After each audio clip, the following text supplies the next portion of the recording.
আসসালামু আলাইকুম ওয়া রাহমাতুল্লাহি ওয়া বারাকাতুহু। আশা করি আপনারা সবাই ভালো আছেন, আমিও ভালো আছি আলহামদুলিল্লাহ। আল্লাহর শুকর। এই যে ছোট ছোট বাচ্চারা দেখতেছেন, এরা কিন্তু আসলে মক্তবে আসার উপযুক্ত এখন পর্যন্ত হয়নি। কিন্তু এদের ভাই বোন যখন মক্তবে আসে তখন এরা বাড়িতে থাকতে চায় না।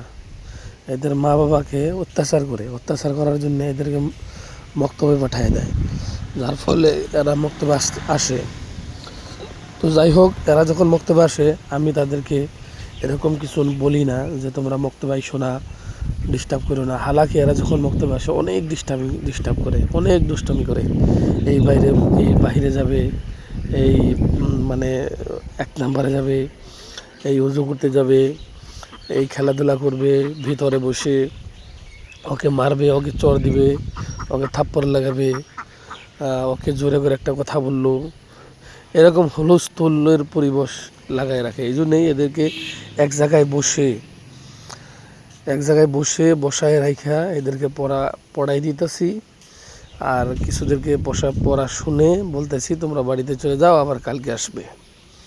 এদেরকে এজন্যই বলি না যে তোমরা মক্তবে আসবে না এবং তোমরা দুষ্টমি করো, তারপরে তোমরা পাক না পাক বোঝো না, তোমাদের আসার প্রয়োজন নেই।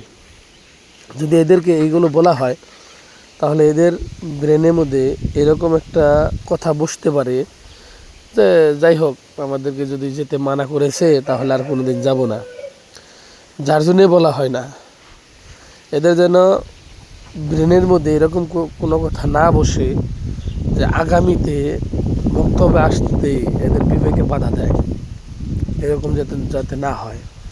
কারণ এরকম আমি পেয়েছি যে অমুকে আমাকে এরকম বলেছিল, তাই আমি পড়তে পারি নাই, না হয় আমি ছোটোবেলাতেই কোরআন পড়তে পারতাম।